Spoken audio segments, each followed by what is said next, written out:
हाय दोस्तों, welcome to my YouTube channel Nancy success classes.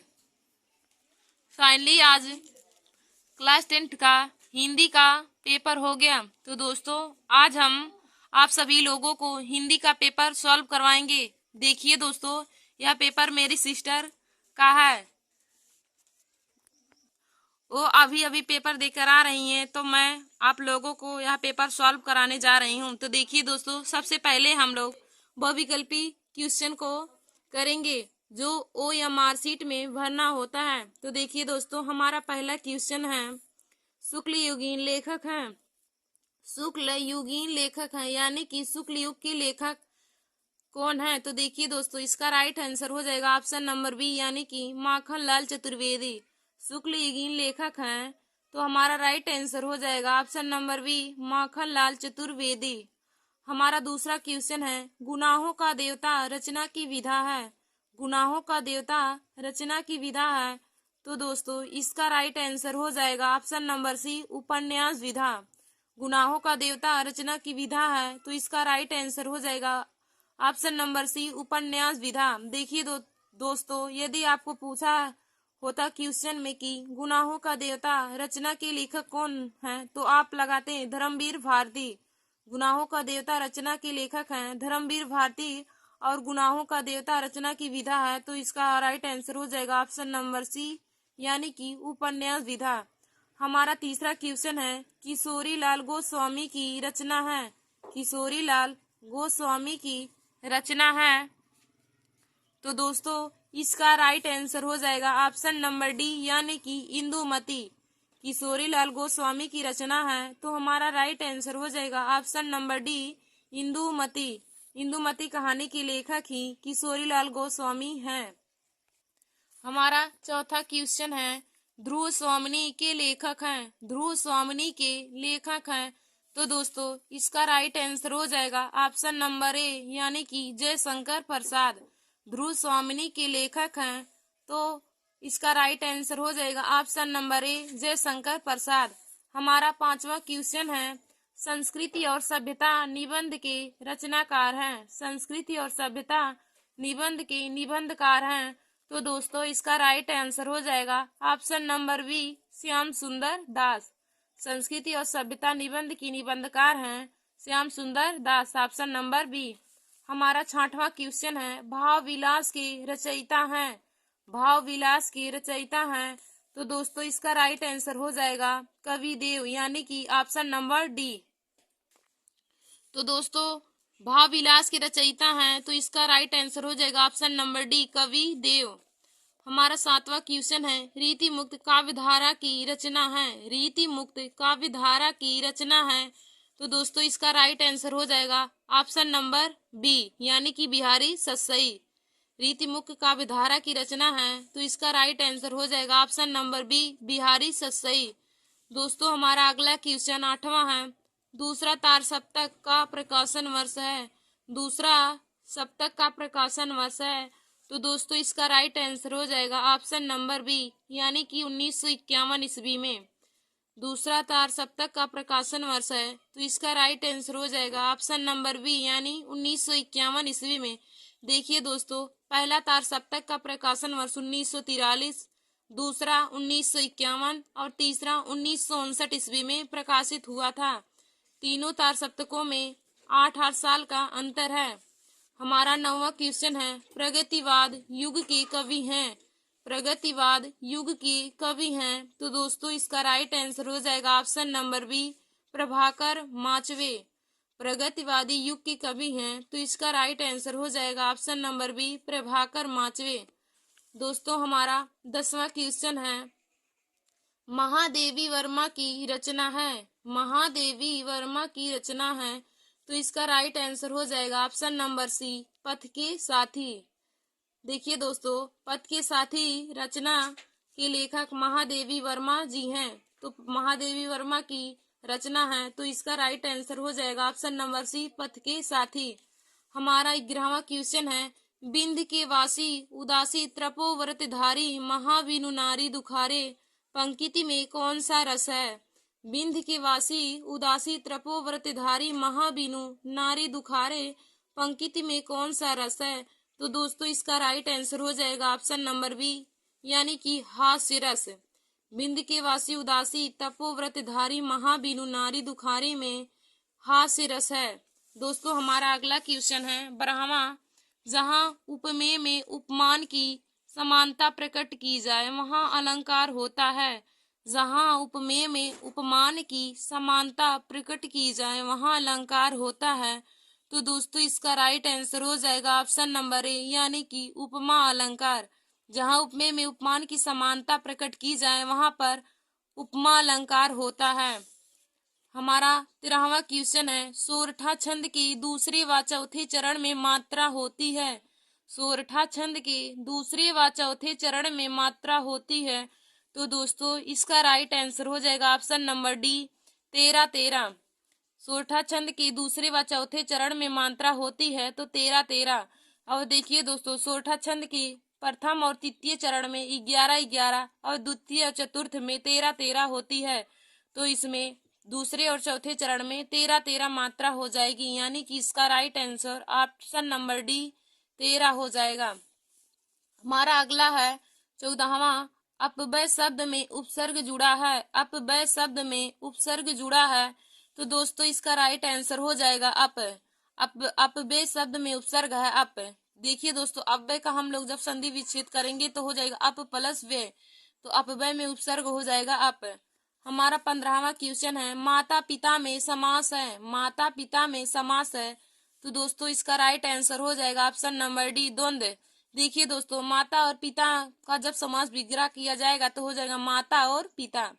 माता पिता का समास विग्रह हो जाएगा माता और पिता, तो इसमें द्वंद्व समास हो जाएगा। तो हमारा इसका राइट आंसर हो जाएगा ऑप्शन नंबर डी, द्वंद्व समास। दोस्तों हमारा अगला 16वां है समुद्र शब्द का पर्यायवाची शब्द नहीं है। समुद्र शब्द का पर्यायवाची शब्द नहीं है। तो दोस्तों देखिए समुद्र का पर्यायवाची सागर होता है, पारावार होता है, जलधि होता है, लेकिन महीपति नहीं होता है। समुद्र का पर्यायवाची सागर होता है, पारावार और जलधि होता है, लेकिन महीपति नहीं होता है। तो इसमें इसका राइट आंसर हो जाएगा ऑप्शन नंबर सी, महीपति। समुद्र शब्द का पर्यायवाची महीपति नहीं है। हमारा अगला है 100 शब्द का तत्सम है। 100 शब्द का तत्सम शब्द है। तो दोस्तों इसका right answer option number A, सत हो जाएगा। 100 का तत्सम शब्द सत हो जाएगा। हमारा अगला 18वां क्वेश्चन है तेसाम में विभक्ति और वचन है। तेसाम में विभक्ति और वचन है। तो दोस्तों देखिए तेसाम हो या फलानाम हो या षष्ठी बहुवचन का है, तेसाम में विभक्ति और वचन हो जाएगा। तो इसका right answer option number C, षष्ठी विभक्ति और बहुवचन या षष्ठी विभक्ति का बहुवचन है। तेसाम षष्ठी विभक्ति का बहुवचन है। दोस्तों हमारा अगला 19वां है तुमसे सोया नहीं जा सकता है। वाक्य में वाच्य है। तुमसे सोया नहीं जा सकता वाक्य में वाच्य है। तो दोस्तों इसका राइट आंसर हो जाएगा ऑप्शन नंबर बी, भाववाच्य। तुमसे सोया नहीं जा सकता है वाक्य में वाच्य है। तो दोस्तों इसका राइट आंसर हो जाएगा ऑप्शन नंबर बी, भाववाच्य। देखिए दोस्तों जब किसी भी वाक्य में नकार दिया जाता है तो वहां पे भाववाच्य, जैसे अभी कह दिया जाए तुमसे चला नहीं जाता है तो वह भी वाक्य भाववाच्य होगा। हमारा 20वां क्वेश्चन है विकारी पद नहीं है। विकारी पद नहीं है। तो दोस्तों इसका राइट आंसर हो जाएगा ऑप्शन नंबर सी, प्रतिदिन। विकारी पद नहीं है तो दोस्तों इसका राइट आंसर हो जाएगा प्रतिदिन। देखिए दोस्तों अब हम लोगों ने सभी बहुविकल्पी क्वेश्चन को आपको सॉल्व करा दिया है। तो जो लोग अभी अभी पेपर देकर आ रहे हैं वे लोग अपने पेपर को जरूर मिला लें और हमारे इस वीडियो को देखकर अपने दोस्तों में भी शेयर कर लें ताकि वे भी अपने पेपर को मिला लें। देखिए दोस्तों हमने आप सबको OMR शीट में भरने वाले बहुविकल्पी क्वेश्चन को बता दिया। अब हम लोग आपको कॉपी में लिखने वाले क्वेश्चन को सॉल्व करवाएंगे। तो हमारा 21वां क्वेश्चन है निम्नलिखित में से किसी एक गद्यांश पर आधारित सभी प्रश्नों के उत्तर दीजिए। निम्नलिखित में से किसी एक गद्यांश पर आधारित प्रश्नों के उत्तर दीजिए। तो देखिए दोस्तों हमें का और खा करके दिया है, तो इन दोनों गद्यांश में से हमें कोई एक गद्यांश करना है। तो दोस्तों हम आपको खा वाला बताएंगे, यानी कि अथवा वाला गद्यांश को बताएंगे। देखिए दोस्तों, इसमें दिया है, ईर्ष्या से बचने का उपाय मानसिक अनुशासन है। जो व्यक्ति ईर्ष्यालु स्वभाव का है उसे फालतू बातों के बारे में सोचने की आदत छोड़ देनी चाहिए। उसे यह भी पता लगाना चाहिए कि जिस अभाव के कारण वह ईर्ष्यालु बन गया है उसकी पूर्ति का रचनात्मक तरीका क्या है। जिस दिन उसके भीतर यह जिज्ञासा जागेगी उसी दिन में से वह ईर्ष्या करना कम कर देगा। देखिए दोस्तों, हमने अब गद्यांश को पढ़ लिया है। अब इसमें दिए गए उत्तर को देखेंगे, प्रश्न को पढ़कर उसका उत्तर लिखेंगे। तो देखिए दोस्तों, हमारा इस गद्यांश का पहला क्वेश्चन पूछा गया है, उपयुक्त गद्यांश का संदर्भ लिखिए। उपयुक्त गद्यांश का संदर्भ लिखिए। तो दोस्तों हम लोग संदर्भ में लिखेंगे, प्रस्तुत गद्यांश हमारी पाठ्य पुस्तक हिंदी के ईर्ष्या तू ना गई मेरे मन से नामक शीर्षक से अवतरित है। ईर्ष्या तू ना गई मेरे मन से नामक शीर्षक से अवतरित है। इसके सुप्रसिद्ध लेखक रामधारी सिंह दिनकर जी हैं। देखिए दोस्तों, हमने आपको इस गद्यांश का संदर्भ लिखना बताया है कि प्रस्तुत गद्यांश हमारी पाठ्य पुस्तक हिंदी के ईर्ष्या तू ना गई मेरे मन से नामक शीर्षक से अवतरित है और इसके सुप्रसिद्ध लेखक रामधारी सिंह दिनकर जी हैं। तो दोस्तों हमारा पहला क्वेश्चन का आंसर यानी कि संदर्भ तैयार हो गया। अब हम लोग दूसरे क्वेश्चन को देखेंगे। तो हमारा दूसरा क्वेश्चन पूछा है, लेखक ईर्ष्या से बचने के लिए किस आदत को छोड़ने को कहता है। लेखक ईर्ष्या से बचने के लिए किस आदत को छोड़ने को कहता है। तो देखिए दोस्तों, यहाँ पर कहा है, फालतू बातों के बारे में सोचने की आदत छोड़ देनी चाहिए। फालतू बातों के बारे में सोचना की आदत छोड़ देनी चाहिए। तो दोस्तों हमारा दूसरे क्वेश्चन का राइट आंसर हो जाएगा, फालतू बातों के बारे में सोचना छोड़ देनी चाहिए। वही ईर्ष्या से बचने का सबसे आसान आदत है। हमारा तीसरा क्वेश्चन है, गद्यांश के रेखांकित अंश की व्याख्या कीजिए। गद्यांश के रेखांकित अंश की व्याख्या कीजिए। देखिए दोस्तों, इसमें खंड खा में हमें यहाँ पर कोई भी रेखांकित अंश नहीं दिया है, तो हम लोग पूरे पैराग्राफ का रेखांकित अंश की व्याख्या हिंदी में कर देंगे। यहाँ पर सभी लोगों को कॉमन नंबर मिल जाएगा, क्योंकि यहाँ पे रेखांकित अंश नहीं किया गया है। तो आप लोग शुरू से लेकर यहाँ तक लिख दिएंगे, तब भी आप लोगों का सही हो जाएगा और आपको पूरा नंबर मिल जाएगा। अब हम लोग अगले क्वेश्चन को देखेंगे। हमारा अगला क्वेश्चन 22वां है, निम्नलिखित में से किसी एक पद्यांश पर आधारित सभी प्रश्नों के उत्तर दीजिए। निम्नलिखित में से किसी एक पद्यांश पर आधारित सभी प्रश्नों के उत्तर दीजिए। तो दोस्तों इसमें भी हमारा का और खा करके दिया है, तो इसमें हम लोग का वाले को हल करेंगे। तो हमारा का वाला दिया है, अभिगत गति कुछ कहत न आवे, ज्यों गूंगे मीठे फल को रस अंतर्गत ही भावे, परम स्वाद सबहु सुनिरंतर अमित तोष उपजावे, मन बानी को अगम अगोचर सो जानो जो पाव, रूप रेख गुण जाति जुगत बिनु निरालंब कित धावे, सब विध अगम विचारहि ताते सुर गुण सगुन पद गावे। सुर सगुन पद गावे। देखिए दोस्तों, हमने यहाँ के पद्यांश को पढ़ लिया है। अब इसमें हम लोग दिए गए क्वेश्चन को पढ़ेंगे। तो दोस्तों हमारा पहला क्वेश्चन इसमें कहा है, उपयुक्त पद्यांश का संदर्भ लिखिए। उपर्युक्त पद्यांश का दोस्तों हमारा पहला क्वेश्चन इसमें दिया है, उपर्युक्त पद्यांश का संदर्भ लिखिए।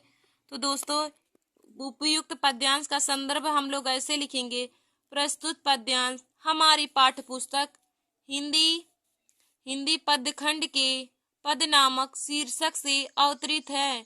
इसके सुप्रसिद्ध कवि सूरदास जी हैं। देखिए दोस्तों, इस पद्यांश का संदर्भ हो जाएगा, प्रस्तुत पद्यांश हमारी पाठ्य पुस्तक हिंदी पदखंड के पद नामक शीर्षक से अवतरित है। इसके सुप्रसिद्ध कवि सूरदास जी हैं। तो दोस्तों हमारा पहला क्वेश्चन का आंसर हो गया। अब हम लोग दूसरे क्वेश्चन को देखेंगे। तो हमारा दूसरा क्वेश्चन कहा है, अगम और अगोचर से क्या तात्पर्य है? अगम और अगोचर से क्या तात्पर्य है? तो दोस्तों देखिए, अगम का अर्थ होता है आगम्य और अगोचर का अर्थ होता है इंद्रियों से परे। तो अगम और अगोचर के अर्थ हो जाएगा आगम और इंद्रियों से परे। तो हमने दूसरे क्वेश्चन को भी सॉल्व कर लिया। अब हम लोग तीसरा क्वेश्चन देखेंगे। तो इसमें कहा है, पद्यांश के रेखांकित अंश की व्याख्या कीजिए। पद्यांश के रेखांकित अंश की व्याख्या कीजिए। देखिए दोस्तों, यहाँ पे जो ये पद्यांश रेखांकित किया गया है, इसकी हम लोग व्याख्या करेंगे। तो हम लोग इसमें लिखेंगे, तो देखेंगे, अभिगत गत कुछ कछु कहत न आवे, ज्यों गूंगे मीठे फल को रस अंतर्गत ही भावे। तो इसमें लिखेंगे, सूर्यदास जी कहते हैं कि भगवान श्री कृष्ण की अभिगत गति के बारे में कुछ नहीं कहा जा सकता है। जिस प्रकार गूंगा व्यक्ति मीठे फल के रस को अपने अंदर ही प्रकट करता है और वह किसी दूसरे व्यक्ति से प्रकट नहीं कर सकता है, उसी प्रकार हम भगवान श्री कृष्ण की अभिगत गति के बारे में कुछ नहीं कह सकते हैं। देखिए दोस्तों, हमने आपको इस पद्यांश की तीनों क्वेश्चन को सॉल्व करा दिया। अब हम लोग आगे के क्वेश्चन को देखेंगे। तो हमारा अगला 23वां क्वेश्चन है, दिए गए संस्कृत गद्यांश में किसी एक का संदर्भ सहित हिंदी में अनुवाद कीजिए। दिए गए संस्कृत गद्यांश में से किसी एक संदर्भ सहित हिंदी में अनुवाद कीजिए।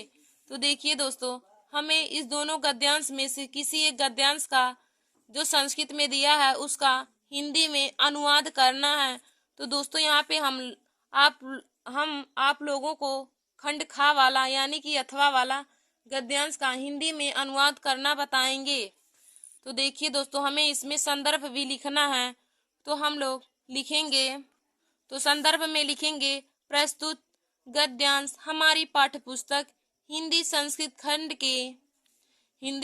खंड या फिर हिंदी अनिवार्य संस्कृत के प्रबुद्धो ग्रामीणा नामक शीर्षक से अवतरित है। प्रस्तुत गद्यांश हमारी पाठ्य पुस्तक हिंदी अनिवार्य संस्कृत के प्रबुद्धो ग्रामीणा नामक शीर्षक से अवतरित है। उसके बाद दोस्तों हम लोग हेडिंग डालकर हिंदी में अनुवाद करके लिखेंगे। तो इसमें दिया है, एकदा बहवः जना ध्रुवयानम आरूहम नगरम प्रति गच्छन्ति स्म। एक बार बहुत लोग रेलगाड़ी में बैठकर नगर की तरफ जा रहे थे। एक बार बहुत लोग रेलगाड़ी में बैठकर नगर की तरफ जा रहे थे।